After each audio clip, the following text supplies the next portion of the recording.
Aristegui, en vivo. Regresamos.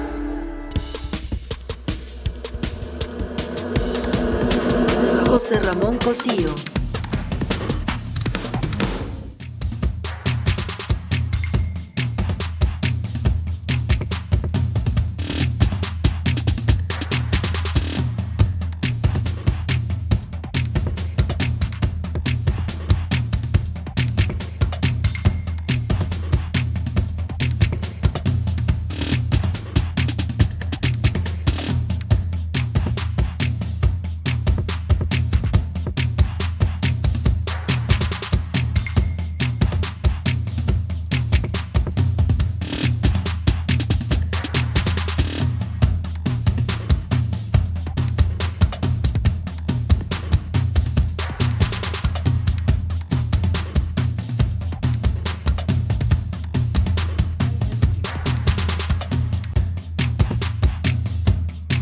Estamos esta mañana con el doctor José Ramón Cosío. Gracias por estar aquí, José Ramón. Bienvenido. Buenos días. Hola, Carmen. Buenos días. Buenos días. Bueno, pues estamos aquí en la Ciudad de México. Estamos viendo qué sucedió aquí en la zona sur, porque no tenemos que dar la información completa.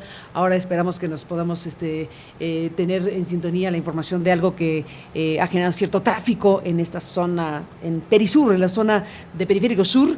Y bueno, pues ya veremos qué ha ocurrido aquí enfrente. Pero bueno, hablando de lo que está pasando en nuestro país y de temas muy importantes, conversábamos tú y yo en WhatsApp previo a este programa y a lo que vamos a platicar esta mañana sobre temas importantes, y coincidimos que uno muy, muy importante, que tiene muchas aristas y muchas interpretaciones, y bien a bien no queda claro qué está pasando, pero le llamamos la encrucijada, la UNAM en su encrucijada. ¿Qué revisión has podido hacer de esta circunstancia en donde nadie creo que esté regateando un milímetro el origen o el aparente origen de estas expresiones, de estos paros, de esta toma incluso de instalaciones relacionadas con la violencia contra mujeres, con la inacción de la universidad frente a expedientes abiertos de acoso y todo lo que se sabe al respecto? Ha habido declaraciones del presidente, del propio rector Graue, que después de que el presidente dijo lo que dijo de la mano negra o de la mano que mece la cuna, también habló de esa intervención presunta dentro de la universidad. Bueno, una encrucijada, para empezar, de entendimiento. ¿Qué está pasando en la UNAM? ¿Qué interpretación tienes? Mira, yo creo que lo que está pasando, por donde lo veamos, tiene muchas complicaciones y gravedades. Efectivamente, desde hace tiempo, las chicas, sobre todo las estudiantes, han estado denunciando problemas importantes de acoso, de feminicidios, hubo algunas muertes no aclaradas, de violencia al interior de la UNAM. Creo que las instancias universitarias, hay varias que están metidas en estas condiciones, pues no reaccionaron a la velocidad que tuvieron que haber reaccionado para generar un mejor sistema de seguridad, un mejor sistema de vigilancia y sobre todo, y algo que pedían las chicas desde el comienzo, era pues un sistema disciplinario de sanciones a las denuncias que estaban abiertas. Eso sin duda es un tema importantísimo.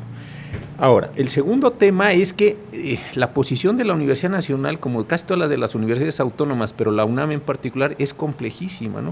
Porque tienes un estatuto de autonomía, pero al mismo tiempo tienes una relación de enorme dependencia con el Estado, financiera, de seguridad. La UNAM no tiene policía, tiene unos servicios de apoyo a los estudiantes, unos servicios de apoyo administrativo. Entonces es una condición realmente muy compleja. En un campus tan extenso, abierto al público, casi todo él, pues pasan muchas cosas. Yo tengo un amigo que hace muchos años fue abogado general y le preguntaba un día, oye, cuéntame un día en la vida de la UNAM. Bueno, pues estoy hablando de esto hace muchos años. Hoy tuvimos una violación, tuvimos robo grandísimo de materiales, se encontró un cadáver tirado allí por la sala Netzahualcóyotl que tenía varios días. O sea, es un espacio donde la oficina del abogado general, como la de la administración... Es una ciudad. Es una ciudad, pues exactamente. Sí lo es. Es una ciudad que no tiene a su vez todas las herramientas, depende mucho de la calidad moral y las cualidades de sus líderes, de su capacidad de reacción. Para hacer muchas cosas tiene que pedir el apoyo de las policías de fuera, de los ministerios públicos, está en 2 delegaciones, curiosamente colinda con una de las colonias más ricas de la ciudad, que es el Pedregal, y una colonia más de carácter popular, que es Santo Domingo. Es decir, tiene estaciones de metro adentro, tiene autobuses, es de veras de una complejidad ayer yo que estaba pensando para la charla de hoy, es decir, todo lo que tiene en términos jurídicos. Ahora, yo sí creo que debieran darse pasos muy decididos, no simplemente decir vamos a hacer esto, sino cuáles son las instancias que van a sancionar a los profesores que están denunciados, a los administrativos que están denunciados. ¿Por qué? Porque sí hay ahí una tensión que se está no solo ya yendo del campus de Ciudad Universitaria, sino se está extendiendo hacia otras universidades. Y esto puede pegar con algo que también vale la pena comentarlo, que son las condiciones de otras universidades autónomas de los estados. Varias de ellas están quebradas, 11 por lo pronto. En el caso concreto en Nayarit se hizo una reforma por el gobernador actual y el Congreso actual para introducir algunos elementos de decisión distintos, un patronato allí que va a manejar las finanzas de la universidad, lo cual la Universidad de Nayarit ha pensado que es un acto contrario a la autonomía. Es decir, es un factor que si no se ordena bien, puedes tener relativamente pronto, me parece a mí, un proceso de afectación no solo a la UNAM, sino a varias universidades públicas, unas porque están quebradas, insisto, otras porque hay acción política para entrometerse en su autonomía. Es decir, creo que es un momento que puede ser muy desestabilizador. Muy complicado, sin duda.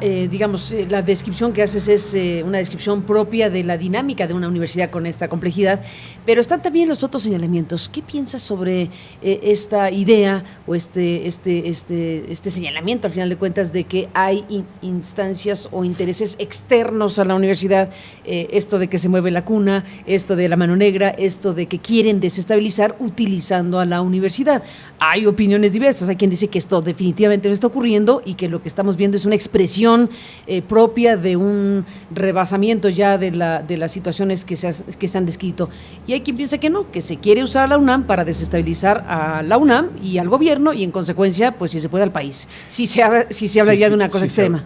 A mí me parece que sí hay estas condiciones porque ni está toda la universidad, ni están todas las facultades, ni los institutos, ni están tampoco todos los campus que tiene la universidad, las FES, en fin, todos los SH, todas las preparatorias. Es decir, me parece que son movimientos localizados. No creo que las facultades o que los centros sean los que tengan la mayor violencia.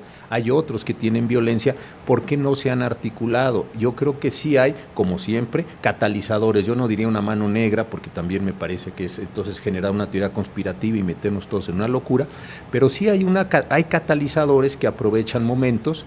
Esto ha sido histórico en la universidad, se pagaba antes desde el gobierno a los llamados porros para que establecieran control sobre los estudiantes. Es decir, me parece que hay un movimiento político general en el país y me parece, con toda franqueza, que la UNAM no podría ser. ¿Por qué si todo el país se está moviendo, por qué la UNAM no se movería? ¿O por qué ciertas facultades? Me parece que es parte de un proceso político que no solo tiene que ver con la llegada del presidente López Obrador a la presidencia, sino que es parte de una, lo voy a decir, reestructuración social en muchísimos campos. Empresarios que eran ya no son tanto, otros que no eran ya son más, personajes de la vida política que eran muy relevantes hace año y medio, hoy pues no sé, están totalmente desaparecidos, ¿no? Se nombran, otros que no existían. Es decir, creo que hay muchos movimientos, no solo una sustitución de élite, sino una sustitución social, cambios sociales, han aparecido nuevos intelectuales, nuevas voces, nos pueden gustar o no, esa es otra discusión, pero sí me parece que en todos estos rejuegos sería muy curioso que la UNAM no estuviera en movimiento. Francamente. Pues ahí está un tema importantísimo, sin duda, que obliga a todos a seguir pensando y revisando lo que está pasando en la máxima casa de estudios. Y en las locales, eso sí. Y en las locales, sí, lo que dijiste es un tema, ¿sí? Sí, podríamos hablar, porque hay 11 quebradas, a mí me dicen que 7 más están a punto de irse, no tienen algunas para pagar nóminas. ¿De irse a la quiebra? ¿A la quiebra? O sea, también no tienen para pagar nóminas. ¿Cuál va a ser el proceso de rescate sobre estas universidades? Desde luego va a conflictar y perciben muchos rectores que hay un movimiento político, no necesariamente de un solo partido, no es Morena o no es el PRI o no son los gobernadores, que están buscando interferir seriamente la autonomía de las universidades estatales, otra vez como procesos de recambio político. Eso también me parece que otro día... unas ya están intervenidas desde hace mucho. Desde hace mucho. Sí, también es un tema. Ese es otro tema. Y entonces dicen, bueno, ahora que nosotros llegamos, de cualquier color, de signo político, ¿por qué no nosotros ahora intervenimos en la universidad? Si antes había estado en manos de otros o intervenida por otros. Es decir, yo creo que ese es un proceso bien, bien complicado que se está generando en varias universidades públicas del país. Déjame ir a otro tema que también está siendo motivo de mucho debate, el tema de los feminicidios. Sí. Ahora que venimos de hablar de uno de los elementos de reclamo, de justo reclamo de mujeres en este país en relación a los feminicidios o violencia contra las mujeres, está todo este debate pues jurídico, ¿no?, en relación a la tipificación del feminicidio y si lo que hoy existe dificulta las investigaciones de asesinatos de mujeres, como se planteó en su momento y como ha explicado el doctor Gertz Manero, aunque también ha tenido una crítica muy seria el doctor Gertz Manero al interpretarse que lo que quiere es eliminar la tipificación. En fin, ¿a quién le hacemos caso? Porque el fiscal dice, me están malinterpretando y no están recogiendo lo que yo estoy diciendo en pocas palabras. Bueno, más allá de lo que son las declaraciones encontradas o interpretaciones de lo que quiso decir el funcionario autónomo del Estado, sí. ¿Cómo entender el asunto? Mira, el feminicidio cuando aparece en principio, estoy hablando desde luego no a las conductas, sino al tipo penal, apareció mal señalado. Tuvimos en la Suprema Corte, cuando yo estaba por ahí, que resolver algunos casos, recuerdo en un estado del norte, en donde decía feminicidio es la muerte de una mujer por un hombre. No, eso no puede ser un feminicidio, eso puede ser un homicidio horrible, terrible, pero no es feminicidio. Entonces se fue perfeccionando el tipo para introducir que era por razón de género, y después, como sucede en el Código Penal Federal, se le van poniendo las categorizaciones. A ver, ayúdame un poco, sí, para que entendamos mejor. Por razón de género, ¿qué es un feminicidio? Exacto. Mira, el primer caso es, no puede ser simplemente la muerte de una mujer por un hombre, porque podría ser una condición imprudencial. Si un señor va manejando y desafortunadamente atropella a una mujer, bueno, eso es un homicidio imprudencial. No hay ninguna intencionalidad, si es un homicidio imprudencial, de haber matado a esa mujer, no. Obviamente. Entonces, eso no puede ser feminicidio. Entonces, entra la condición de género y el Código Penal Federal dice, cuando hay violencia sexual, cuando la mujer estuvo expuesta a una condición respecto del que después fue su homicida o su feminicida, si cabe una relación personal, sentimental, cuando hay signos de violencia que tienen que ver con una denigración del cuerpo, etcétera. Entonces, hay una condición de, sí sabemos qué es una violencia de género, o una muerte, perdón, por razón de género. No es cualquier muerte, no es, insisto, una cuestión en abstracto. Están puestas en el propio artículo varias fracciones, 10 fracciones, en las cuales dice esto, y esto sí se considera violencia de género. Entonces, ahí me parece que no hay razón para decir que dificulta las investigaciones. Yo creo que al contrario, las facilita. Si hay una muerte de una mujer a manos de un hombre en condiciones de intencionalidad y tiene ciertos rasgos, tiene ciertos signos, la muerte, entonces la consideras un feminicidio. Pensamos que además de la muerte existe una violación o una utilización del cadáver. Bueno, eso es un feminicidio. Lo que te está dando es una condición adicional a la muerte. Y ese es el caso. ¿Qué es lo que se está diciendo ahora? Consideremos, y eso parece ser la propuesta, porque como dices tú, hay mucha confusión en el uso de los lenguajes y la forma en la que se comunican estas determinaciones o aparentes determinaciones. Lo que se quiere decir es, no, vamos a calificar el homicidio puro y pongamos unas agravantes cuando la muerte de la mujer por el hombre haya sido por condiciones de género. Bueno, ese me parece que no es un buen sistema. ¿Por qué? Porque son agravantes cuando tienes un tipo penal específico y me parece que es un tipo penal bien establecido. Puede haber, pero esta es una hipótesis que he estado yo pensando, puede haber una razón por la cual se haya dicho que el feminicidio iba a desaparecer, porque en el documento que ya lo hemos hablado, como tipo penal, en la no iniciativa y en el no borrador que tú y yo platicábamos la vez pasada. La no iniciativa, sí. Ahora viene una más, ya viene la buena, la que sí van a adjudicarse, pero en la no iniciativa y en el no borrador decía que se va a dar competencia al Congreso de la Unión para generar un Código Nacional Penal. Muy bien. Y dice, la Federación podrá determinar todos los delitos con los cuales se quiera quedar. Y, mira, estos son las listas de los delitos con los que yo me quedo. Y los que yo no me quiera quedar, los estados podrán establecerlo. Yo creo que esto tiene que ver intencionadamente para no entrar en polémicas complejas como interrupción del embarazo, etcétera. Es decir, Federación, no voy a sancionar el aborto, pero si las entidades federativas lo quieren hacer, pues que lo hagan ellas, yo no me meto en ese problema político. Creo que ahí puede estar una de las explicaciones de feminicidio, es decir, la federación no va a quedarse con el feminicidio lo va a dejar residualmente y los estados que lo quieran poner. Si esa fuera la interpretación, que insisto, esa es mi especulación de hoy en la mañana, si eso fuera, creo que es una mala solución, porque sí puede haber feminicidios cometidos por autoridades federales. ¿Qué sucede si las Fuerzas Armadas o la Guardia Nacional, en el despliegue que están haciendo, tuvieran la intencionalidad de matar a una mujer por razones de género? Entonces, ¿qué pasaría con esas condiciones? Yo creo que sí es importante que el feminicidio quede en el Código Penal Nacional como un delito de carácter federal. A lo mejor hay una forma de diferenciación entre si mata a un ciudadano común y corriente a una mujer por razones de género, puede ser eso un delito local, de que la federación se quede con la especificidad, pero sí creo que es necesario que se mantenga el feminicidio. De otra forma, sí me parece que pasan dos cosas.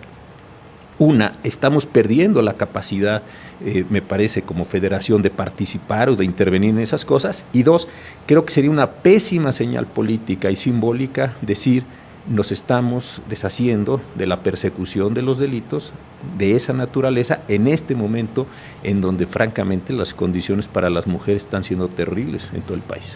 Justo es el tema. Bueno, déjame agregar a lo que dices sobre el tema del feminicidio, hablando de la reforma judicial que viene. Esto que, bueno, tuvo este borrador, estos documentos de trabajo o lo que haya sido del paquete de reformas judiciales que ya finalmente nadie se adjudicó, pero exacto, que pararon los pelos de punta a muchos, sí, para decirlo científicamente. Si yo tuviera pelo también lo hubiera hecho. Pero hubiera estado en esta sí, circunstancia, pero bueno, lo que estamos viendo aquí de una información que publica Reuters, la agencia de noticias que consultó fuentes del ámbito federal, dice que el gobierno de México presentaría en los próximos días, o sea ya, una propuesta de reforma judicial que dejaría fuera polémicos cambios que prendieron las alarmas entre defensores de derechos humanos y enfrentaron al gabinete. Esto fue lo que le dijo a Reuters, le dijeron a Reuters 3 fuentes de la Administración Pública Federal. El proyecto, que sería recibido por senadores en la Corte Suprema, la Suprema Corte de Justicia, tendría como puntos importantes la búsqueda de la paridad de género en la carrera judicial, incremento de la pena para el tráfico de influencias, anticipó una fuente de alto rango del gobierno que solicitó el anonimato. Así que hay 2 elementos que se están adelantando. La reforma no es muy profunda, dijo, respecto a una serie de borradores que la propuesta inicial que fueron revelados por Reuters en enero, horas antes de su pretendida publicación, que contemplaba permitir la intervención de comunicaciones privadas como pruebas en los juicios, restringir el uso de amparos para evitar dilatar las extradiciones, entre otros. Además, buscaba ampliar el arraigo a todos los delitos, validar pruebas obtenidas de manera ilícita y, entre otras cosas, autorizar la intervención de cualquier comunicación privada en materia de carácter electoral y fiscal, ejercicios actualmente prohibidos por la Carta Magna. De la reforma penal no hay nada, sostuvo una fuente del gobernante Partido Morena del presidente López Obrador, agregando que la nueva reforma sería presentada el miércoles, o sea, mañana. Otro funcionario de alto rango explicó que la iniciativa que se presentaría próximamente solo contendría lo estrictamente necesario para darle viabilidad a las reformas que ya fueron aprobadas, como una modificación al artículo 19 de la Constitución sobre prisión preventiva oficiosa. Una de las fuentes explicó que no es necesaria una amplia reforma, sino más bien ajustar las leyes secundarias para permitir los cambios requeridos.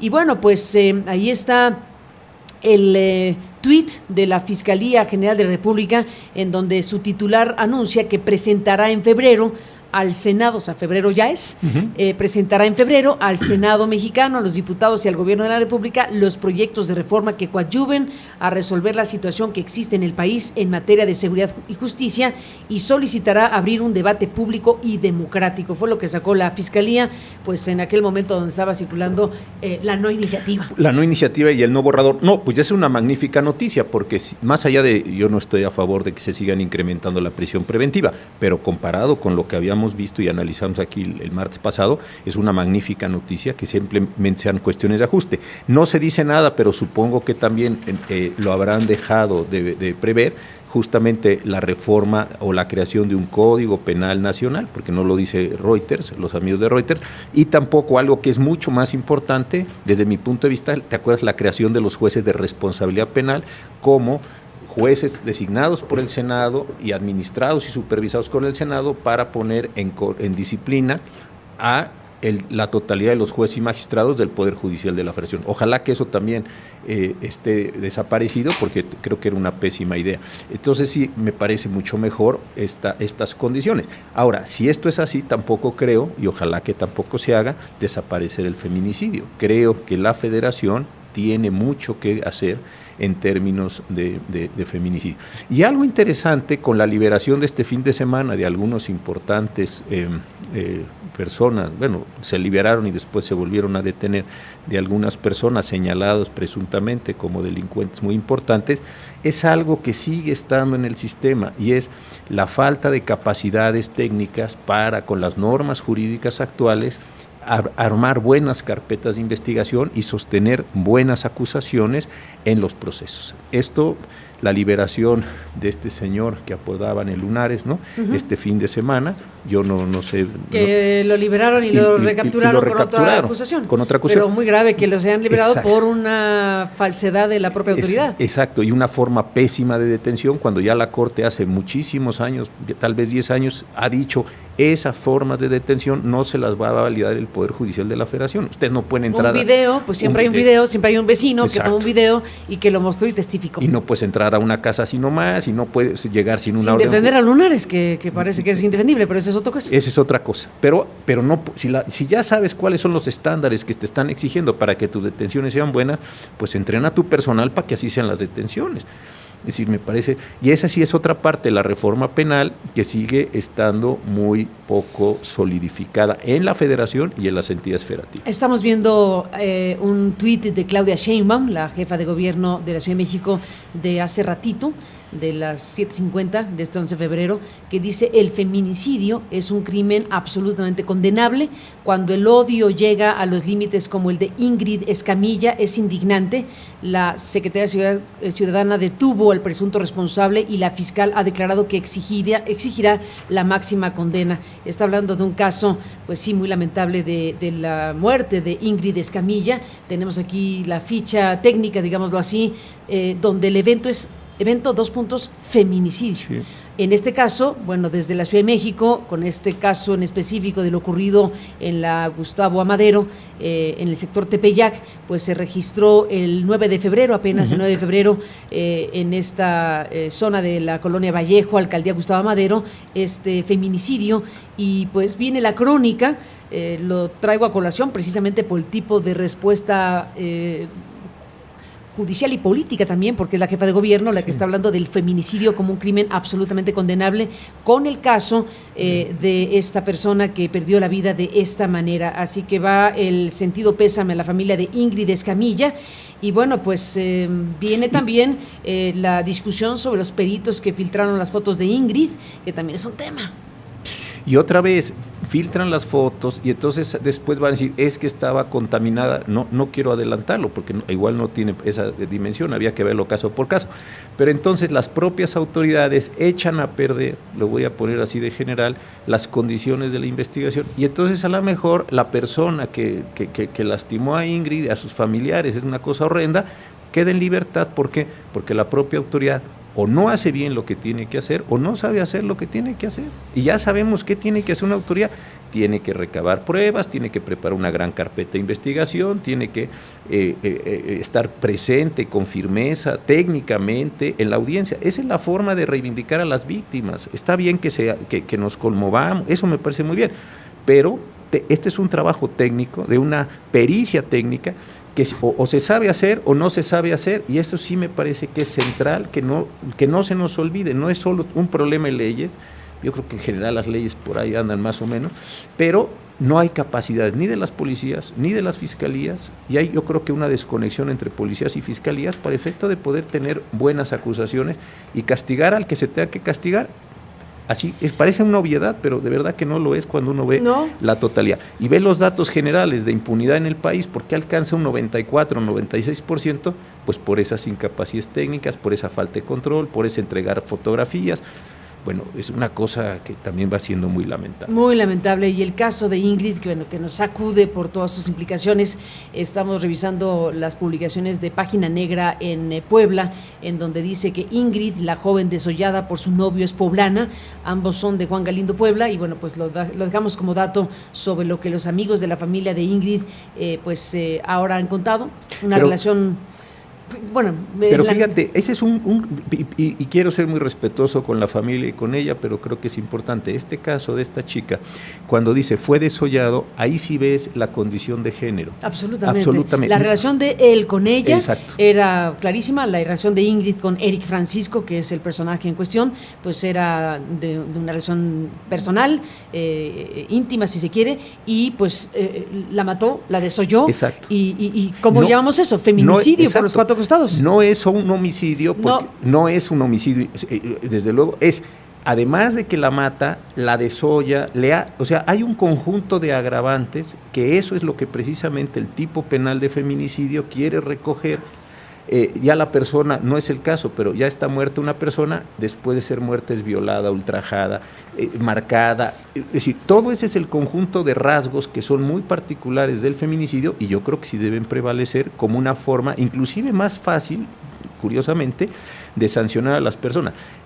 Muerta y después ultrajada en cualquier modalidad que se nos ocurra, bestiales como estas, entonces lo que está implicando es que sí hay una calificación clara, que no se necesita ser un genio para darse cuenta que si hubo un desollamiento, eso tiene una violencia adicional al hecho mismo de la muerte, que ya de por sí es trágico, ¿no? Absolutamente, pues la noticia que se da hoy es que fue detenido este personaje, que fue detenido el presunto feminicida, y bueno, pues...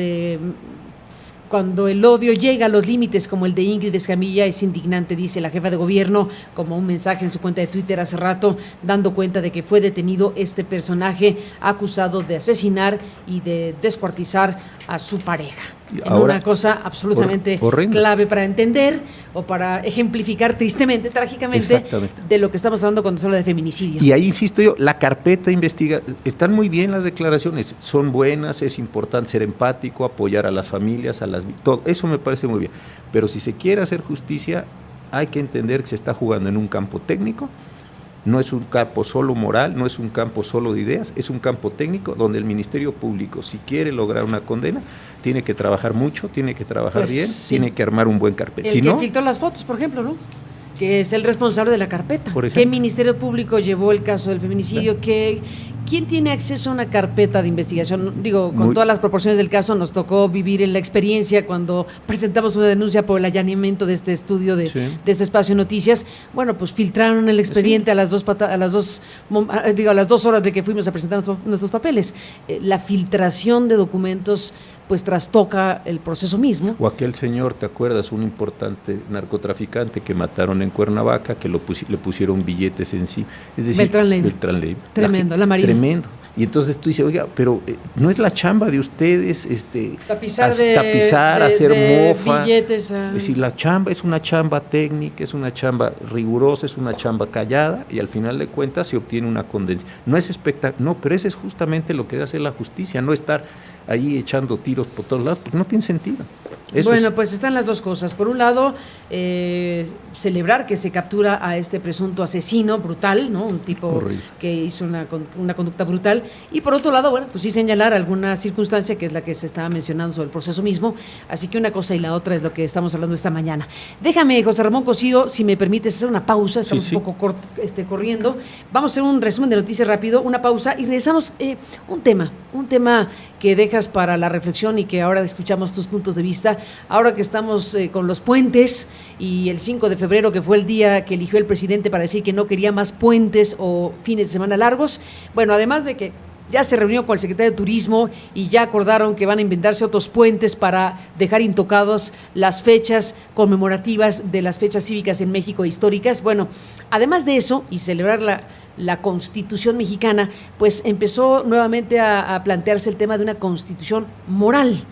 que es diferente a la constitución política de los Estados Unidos mexicanos, y de eso queremos escucharte después de la pausa. Gracias, Carlos.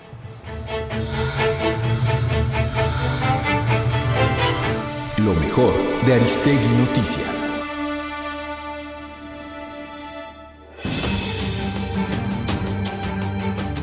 El presidente Andrés Manuel López Obrador realiza un recorrido de supervisión por las obras del Aeropuerto Internacional General Felipe Ángeles en Santa Lucía. De acuerdo con estimaciones de la Sedena, el puerto aéreo deberá estar concluido el 21 de marzo de 2022. López Obrador afirma que la obra logrará ahorros de 100,000 millones de pesos. Nos vamos a ahorrar 100,000 millones de pesos. Y el 21 de marzo del 2022, 21 de marzo del 2022, porque el secretario de la Defensa nos está ayudando, están los mejores equipos, los mejores ingenieros militares, trabajando día y noche. 21 de marzo del 2022 vamos a inaugurar esta gran obra.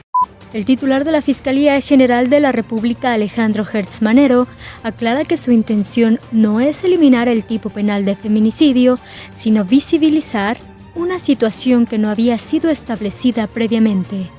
Dijo que la propuesta de la Fiscalía establece una reforma que, respetando la autonomía del delito, lo hiciera más sencillo para proteger a las mujeres y darles mayor empoderamiento en la defensa de su vulnerabilidad. ¿Qué estamos haciendo? Primero, visualizando un problema muy grave.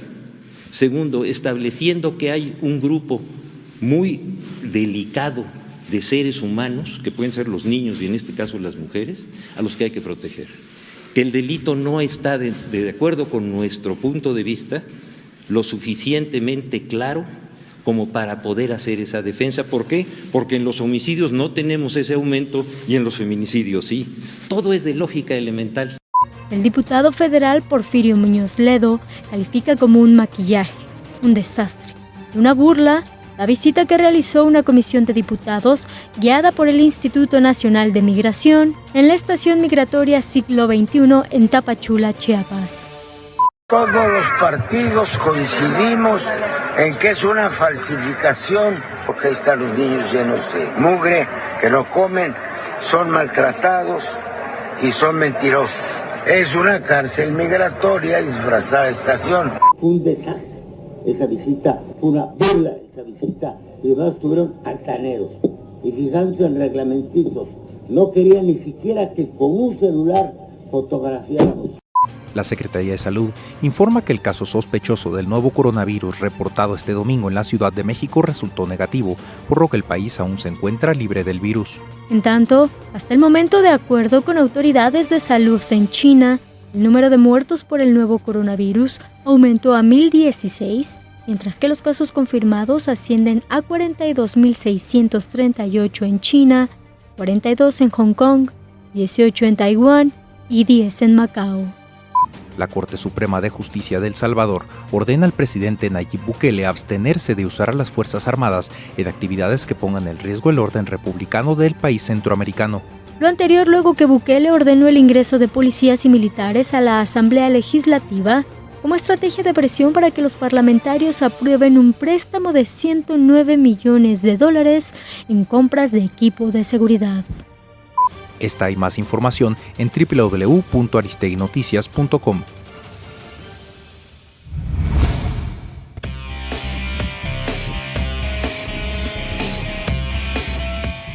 Oh Rey no la está pasando bien.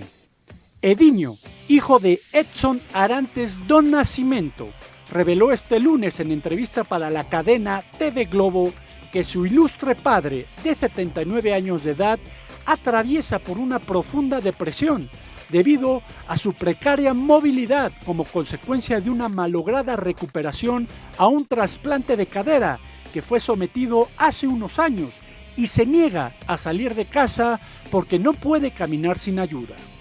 Pelé, considerado el más grande futbolista de la historia, necesita un andador para moverse y por tal motivo evita toda aparición pública. Está muy frágil, fue operado de la cadera y su rehabilitación no fue la adecuada o la ideal. así que tiene problemas para moverse y eso ha desencadenado una especie de depresión. Imagínese, él es el rey, siempre fue una figura tan importante y hoy no puede caminar por sí solo. Está avergonzado, no quiere salir, ser visto o hacer prácticamente cualquier cosa que implique salir de casa, declaró Edinho. El mítico número 10 del Scratch Duoro es el único futbolista que ha ganado 3 veces la Copa del Mundo, en Suecia 1958, Chile 1962 y México 1970. Realizó la mayor parte de su carrera con el Club Santos de Brasil antes de llegar al Cosmos de Nueva York, donde se retiró de las canchas el 1 de octubre de 1977 con más de 1000 goles anotados en su brillante trayectoria.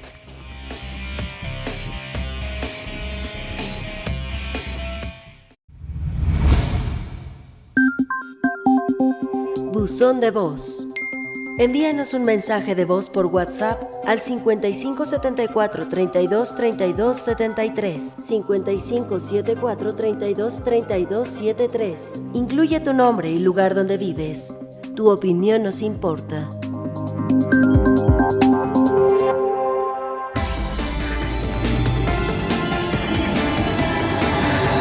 Aristegui, en vivo. Continuamos.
Entérate.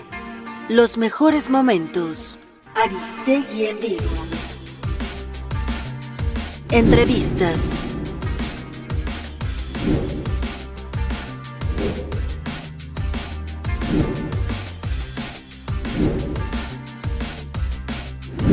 Análisis.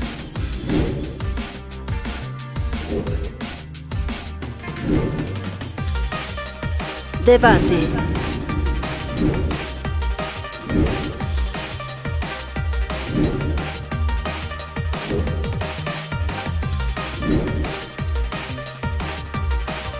Investigaciones especiales.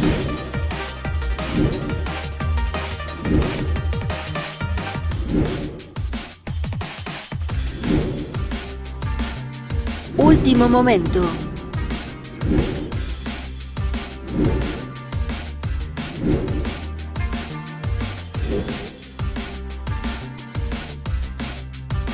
Y más.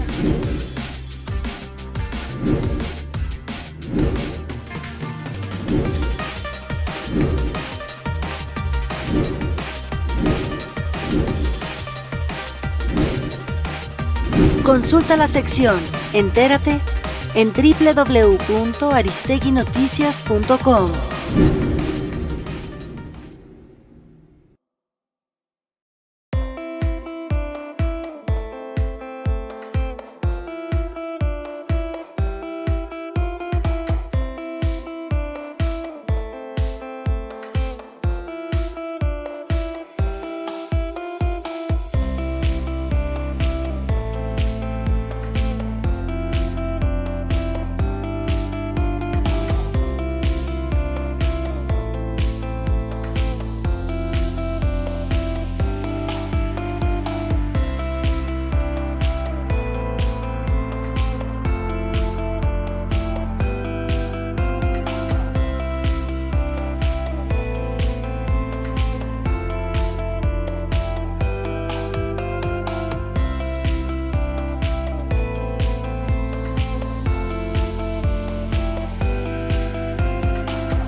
En vivo.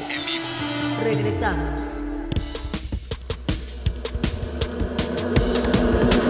José Ramón Cosío.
Regresamos en esta parte final con el doctor José Ramón Cosío. José Ramón, bueno, pues aquí desde el sur, desde una parte del sur de la Ciudad de México, con este bonito fondo que nos muestra árboles que hay en la Ciudad de México, este bonito segundo piso del sur de la ciudad, con este tema que planteas para discutirse, para analizarse en México, después de oír al presidente sobre el tema de los puentes y las fechas cívicas y todo esto que también está siendo motivo de discusión y de resolución, al parecer, con la creación de nuevos puentes para dejar las fechas intocadas y que se celebren en su día las fechas históricas. Bueno, eso detonó cuando se estaba hablando de la Constitución mexicana el 5 de febrero, una fecha histórica, fundamental, la explicó de forma magnífica, como siempre lo hace el doctor Lorenzo Meyer aquí el lunes pasado, el lunes relacionado con esa fecha. Y bueno, está de la mano de eso la promoción, la idea, el planteamiento que hace el presidente de una constitución moral. A ver, ¿con qué se come eso en un país laico? ¿Con qué se come eso en un país que tiene su propia constitución política de los Estados Unidos mexicanos? ¿Qué dices tú? Mira, me preocupa mucho esta parte de la cuestión moral. Yo creo que el presidente en su narrativa, en su forma de hacer política, ha querido lograr un proceso moralizador. Primero, con algo que intentó, que empujó mucho y que pues no tuvo el efecto que él supuso tal vez que iba a tener, y era bastante previsible que no lo iba a tener, que era la cartilla moral de Alfonso Reyes, ¿no? El presidente la mandó reeditar, la publicaron extensamente, estuvieron hablando de ese tema, pero pues yo la... Dice la confraternidad de evangelistas que la distribuyen ellos. Eso dijo Varela. Exactamente. Yo no creo que... Primero, no creo que sea el mejor texto de Reyes, ¿no? En segundo lugar... Dice don Enrique Dussel, que es un filósofo magnífico, que es aburrida, que debería hacerse una cartilla moral nueva. Probablemente, sí, igual... sí, pasaría tal vez como la epístola de Melchor Ocampo, que se quedaron allí en la historia. Que no viene al caso ya para nada. Que no viene al caso, porque sí tiene, yo creo que toda la razón, Enrique, en el sentido de, no es el mejor texto de Reyes, es una extracción de pensamientos, me parece que quiere establecer una especie de moral judeocristiana, en fin, creo que eso no funcionó. Pero sí ya había anunciado el presidente en varias ocasiones, tienes toda la razón, lo sacó, salieron en varios diarios fotografías de él con las personas que le están ayudando a la redacción de esta cartilla moral, y la verdad no sé cuál sea, más allá de un intento de llamar a una especie de reconciliación nacional, a una reconstrucción de la moral, no lo sé, cuál sea el valor de un texto así, porque desde luego voy a empezar con una obviedad, no tiene ningún valor jurídico, no puede servir jurídicamente para nada. Es más, me parece que si las autoridades empezaran a realizar acciones conforme a lo que establece la cuestión moral, pues podrían caer en unas condiciones inclusive de faltas administrativas o de delitos, porque no está autorizada ninguna autoridad pública a trabajar con otro tipo de reglas, voy a decirle así, que no sean las reglas del derecho. Entonces, si alguien dijera, a mí me parece que de la cartilla moral desprendo esto, uno le podría preguntar, de conformidad con el artículo 16 constitucional, oiga, y funde y motive el acto que está usted realizando. Es que hay una cosa que se llama cartilla moral. No, sí, hay otra que se llama el Evangelio y otra cosa que se llama el Corán. Hay muchas cosas que podían tener este sentido, pero como ejercicio de autoridad pública y de gobierno, usted me tiene que fundamentar y motivar conforme a las leyes, las normas generales que establezca el sistema democrático mexicano, el Congreso de la Unión. Unión, las legislaturas de los estados. Es decir, creo que puede haber ahí otra vez un factor de disolución, un factor de golpeteo, queriendo hacer una cosa buena, como es tratar de decir, si no tenemos una moral general, si no nos comportamos adecuadamente, no vamos a lograr ciertos fines nacionales. Bueno, eso podría ser, pero me parece que quererlo insertar y darle el nombre de Constitución y quererle dar algún tipo de efecto en ese sentido, me parece que va a ser contraproducente. Y puede, a menos que sea una iniciativa y la apruebe el Congreso, pero entonces estás hablando de otra cosa. Estás hablando de otra cosa, y sería muy peculiar, por no decir pintoresco, lo digo así, que el Congreso de la Unión dijera, le voy a dar rango normativo a una constitución moral. Es decir, ¿qué sería eso? Un código de ética nacional. Es decir, habría que pensar en esas formas, pero acabaría siendo, me parece, quiero usar esta expresión, como una especie de chipote pegado en el sistema jurídico, algo que por su naturaleza no es jurídico, quererlo insertar, me parece que son estas distorsiones, y al final, en un país donde se respeta tan poco el derecho, pues es como chotear el derecho a cuento de que se está tratando de hacer un bien. Pues ahí está, un gran tema sin duda, del cual, bueno, pues aquí dejas tu reflexión y revisión de jurista que eres. Gracias por estar aquí esta mañana, Carmen, para hablar de estos temas, y seguiremos en contacto como siempre. Muy buenos días. Gracias. Son las 9:40, 20 para las 10 en el tiempo del centro. Tenemos varias cosas importantes en la parte que nos queda del programa hasta las 11 de la mañana, varios asuntos que ya le cuento después de la pausa. Buzón de voz. Envíanos un mensaje